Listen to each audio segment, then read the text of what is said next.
Hello, Standard 7, Subject English Grammar, Assignment 3, Modal Auxiliaries 1। ये रही हमारी ग्रामर बुक का पेज जो हम आज सीखेंगे।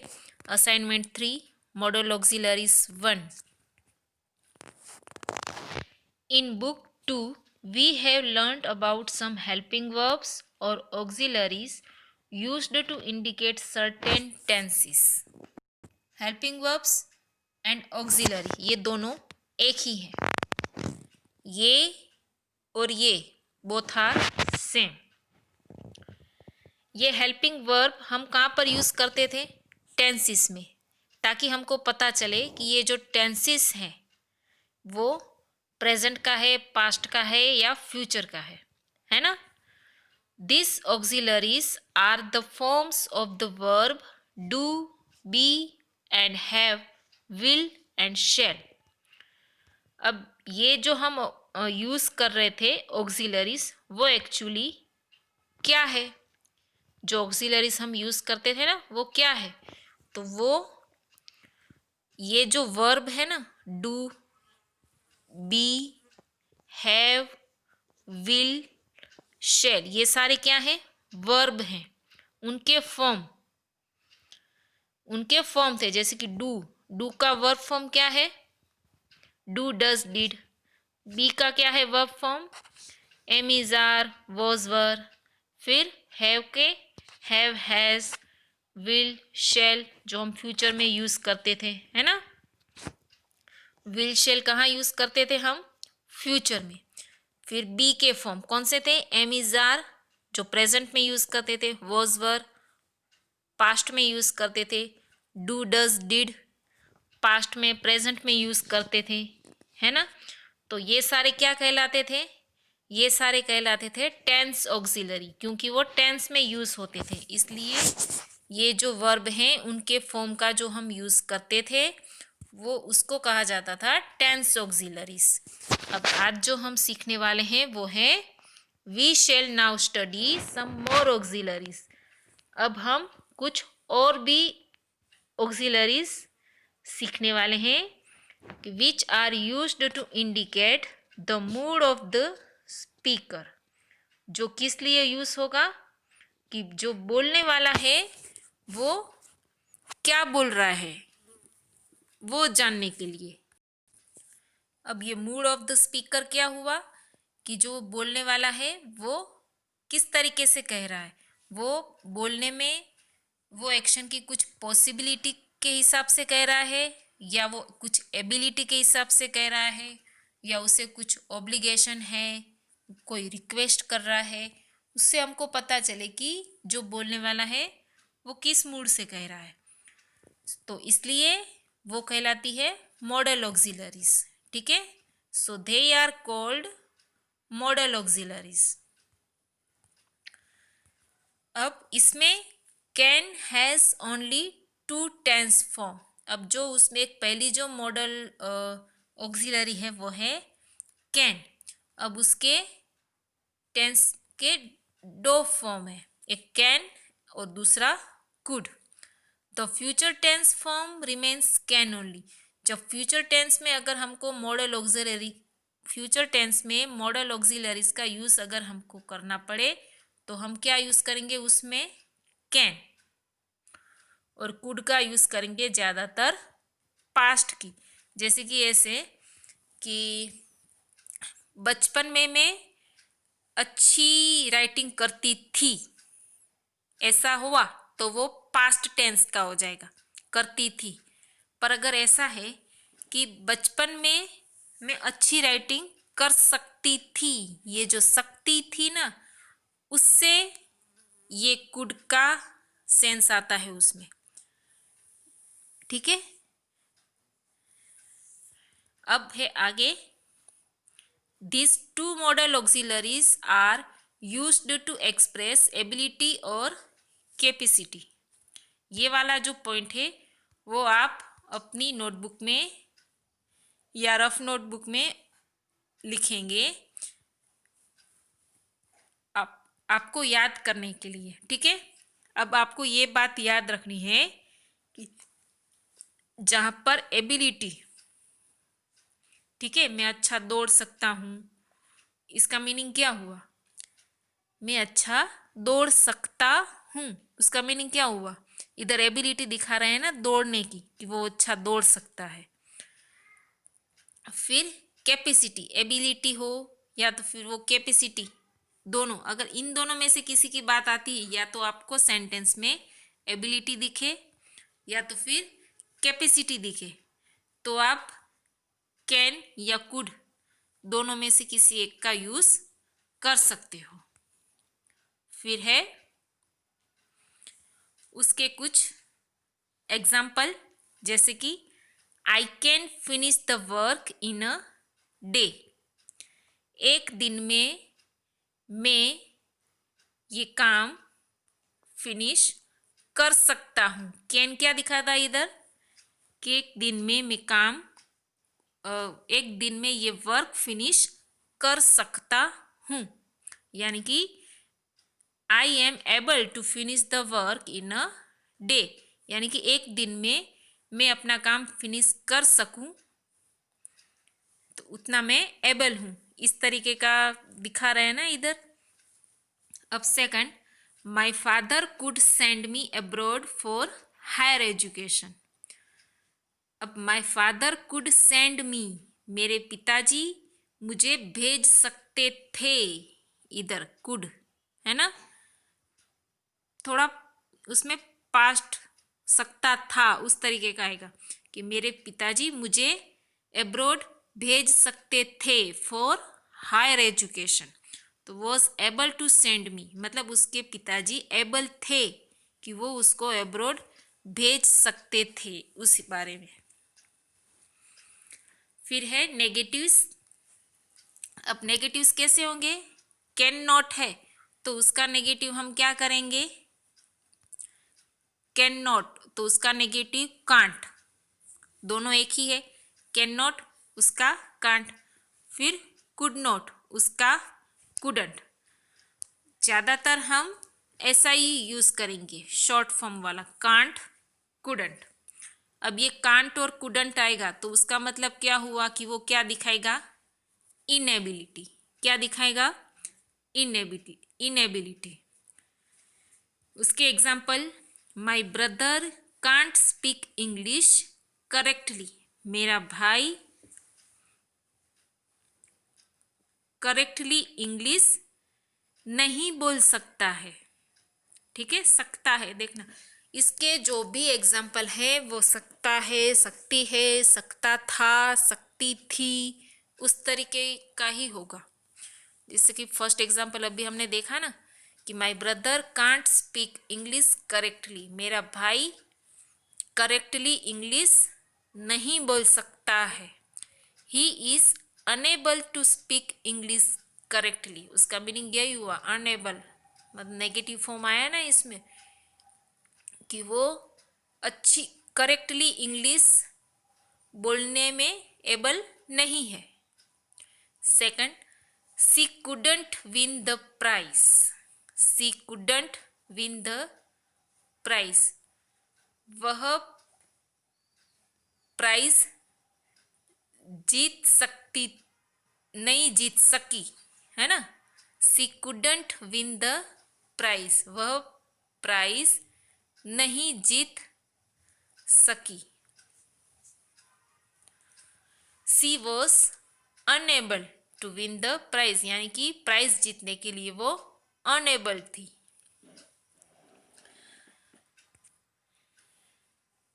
फिर है to make questions, they are used in the beginning और next to the question words.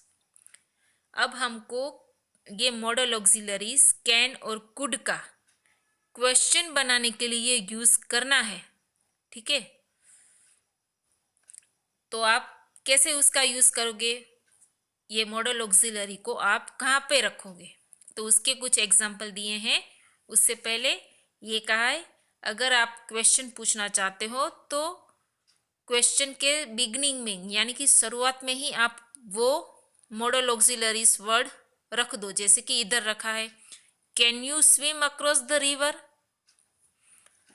ठीक है, क्या तुम रिवर के अक्रॉस स्विम कर सकते हो। और फिर दूसरा क्या कहा है, next to the question word.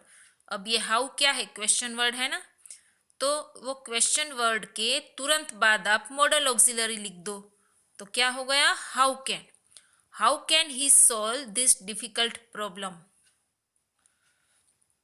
यानी कि वो इस डिफिकल्ट प्रॉब्लम को कैसे सोल्व कर सकता है, हाउ कैन,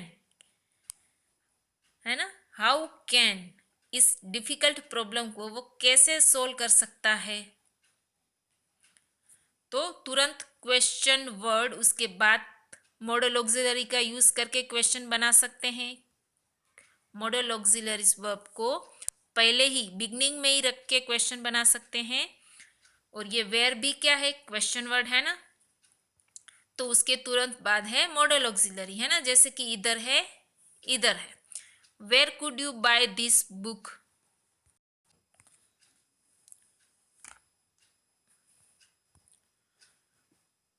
और लास्ट में क्वेश्चन मार्क करना नहीं भूलना है। फिर उसके बाद एक नोट है, could in questions also sometimes means a polite request. अगर सेंटेंस में एकदम रिक्वेस्ट का सेंस आता है, पोलाइट रिक्वेस्ट, तो किसका यूज करना है, कुड का। ठीक है, अगर हम कोई रिक्वेस्ट है वो एकदम इम्पोज करके बहुत ही वजन देके करते हैं, प्लीज प्लीज प्लीज वैसा कुछ आता है ना, एकदम पोलाइट रिक्वेस्ट करते हैं, तब हम कुड का यूज करते हैं क्वेश्चन में।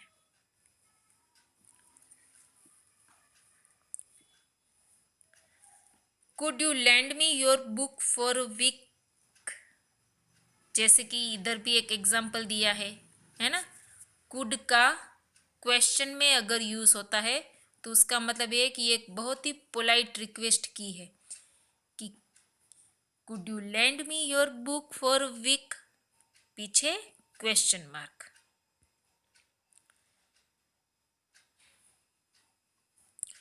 फिर उसके बाद B, the sense of possibility is conveyed by 4 modal auxiliaries.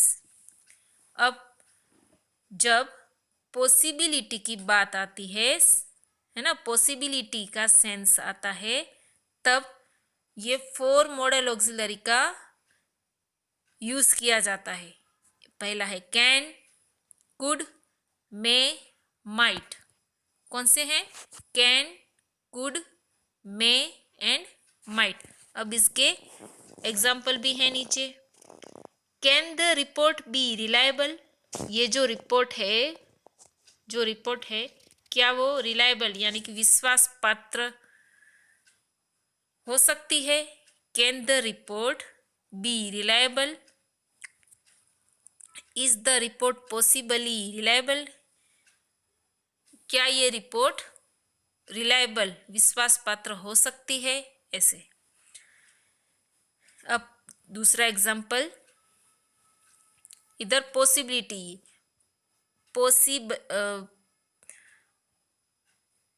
Possibility क्या होता है, पॉसिबिलिटी यानी कि संभावना। ठीक है, सेकंड है how could he be so rude to me, how could he be so rude to me, यानी कि वो मुझसे इतना रूड कैसे हो सकता है। अब उसके बाद third, the trains are not regular today. अब इधर एक रीजन दिया है, देखो, the trains are not regular today, आज ट्रेन्स रेगुलर नहीं है।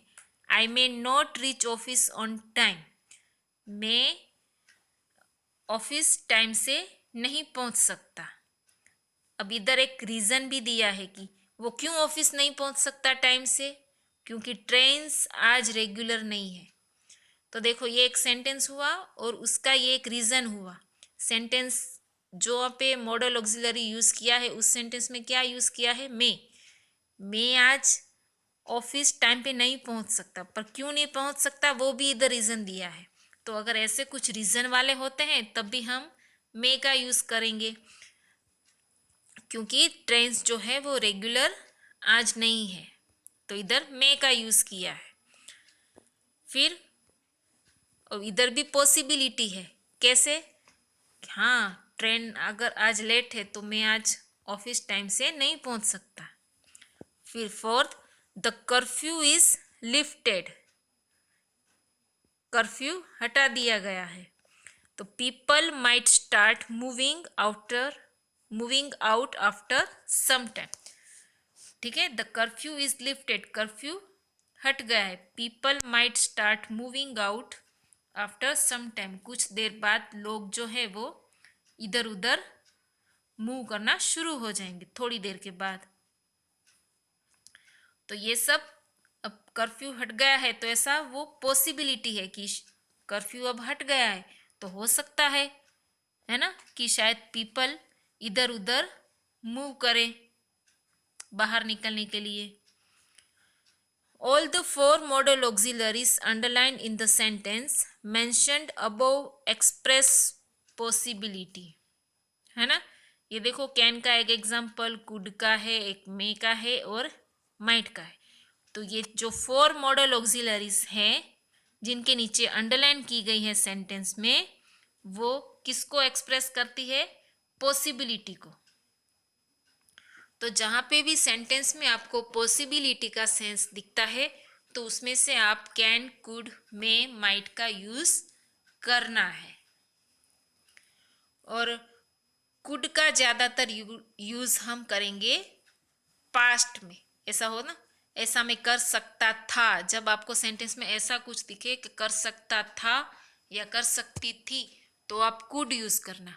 बाकी प्रेजेंट और फ्यूचर में कर सकती हूँ, हम बोलते हैं ना ऐसे, I can do it, we can do it, you can do it, तो हम कर सकते हैं। आई कैन डू इट, मैं कर सकती हूँ, तो ये सकती हूँ अगर प्रेजेंट में फ्यूचर में है तो कैन, अदरवाइज पास्ट में हो सकता था तो कुड। फिर मैं तो आप ज़्यादातर जानते हो कि एक कोई एक रीज़न आएगा, फिर उसके बाद रीज़न वाला होगा स्टेटमेंट, तो हम उसमें मैं यूज़ करेंगे। जैसे कि और भी दूसरे हैं, मे आई कम इन, मे आई यूज़ योर पेन, वो सिंपल से कुछ आप भी जानते होंगे। फिर उसके बाद लास्ट है सी वाला, all the four modal auxiliaries underlined can also be used to mean permission as in the following sentences. अब इधर क्या कहा गया है? All the four modal auxiliaries, यानी कि कौन सी four modal auxiliaries? Can, could, may and might auxiliaries underlined can also be used to mean permission। अब इधर क्या कहा गया है? परमिशन और पॉसिबिलिटी। अब आपको याद रखना है कि जब परमिशन और पॉसिबिलिटी इन दोनों की बात आती है तो आपको क्या यूज करना है? Can, could, may, might. अब उसके कुछ एग्जाम्पल्स इधर सेंटेंस में दिए हैं तो वो देख लें। No one can see him until Tuesday. ठीक है, नो वन यानी कि नेगेटिव सेंस आ गया ना इसमें। No one can see him until Tuesday, Tuesday तक उसको कोई नहीं देख सकता है। ठीक है, ट्यूसडे तक उसको कोई नहीं देख सकता है आया। Could I talk to him? Yes you could, क्या मैं उससे बात कर सकती थी? Could I talk to him? Yes you could, yes आप कर सकते थे। Third, may I say something about this case, इस केस के बारे में मैं कुछ कह सकती हूँ। यस यू मे, हाँ तुम कह सकती हो ऐसे। This medicine might cure your ailment, last में क्या है, दिस मेडिसिन माइट कर योर ailment, ailment यानी कि बीमारी, और क्योर यानी कि बीमारी अच्छी हो सकती है। दिस मेडिसिन, इस मेडिसिन से तुम्हारी बीमारी कर यानी कि अच्छी हो सकती है, अच्छी हो सकती है, आया ना। तो ये थी हमारी मॉडल ऑक्सिलरीज का एक्सप्लेनेशन। फिर से एक बार आपको शॉर्ट में थोड़ा रफ नोट में लिखना है तो लिख सकते हो, कैन, कुड, मे, माइट दोनों पॉसिबिलिटी में और परमिशन में यूज करना है। अब जैसा कि मैंने समझाया है, अगर पास्ट की बात है, कर सकते थे तो कुड का यूज करेंगे, और अभी की बात हो रही है या फ्यूचर की बात हो रही है, अभी कर सकते हैं तो कैन। फिर मे का मैंने बोला है कि एक रीज़न आएगा कि ऑफिस नहीं पहुंच सके, तो क्यों नहीं पहुंच सके, आज ऑफिस में बहुत काम था, तो वो एक रीज़न हो गया। तो उस तरीके का रीज़न का कुछ होगा तो हम मे लिखेंगे। और भी मे या यूज़ योर पेन या मे आई कम इन, वो सब भी है। तो सबसे पहले आप एक ये याद रखोगे कि जब भी एबिलिटी या तो फिर कैपेसिटी की बात होती है तो कैन और कुड दोनों में से आएगा, और उसके बाद अगर परमिशन और पॉसिबिलिटी की बात है तो कैन, कुड, मे, माइट ये यूज़ करेंगे। और इसके जितने आप एग्जाम्पल्स देखोगे उतना आपको ज़्यादा क्लियरली समझ में आएगा। उस एग्जाम्पल को आप समझना है, सकता है, सकती है, सकता था, सकती थी, उस मीनिंग से लेकर, और उसका यही मीनिंग होता है मॉडल ऑक्सिलरी का, कर सकता है ना। तो ध्यान से फिर से रीड कीजिएगा और समझने की कोशिश कीजिएगा। Okay, thank you students.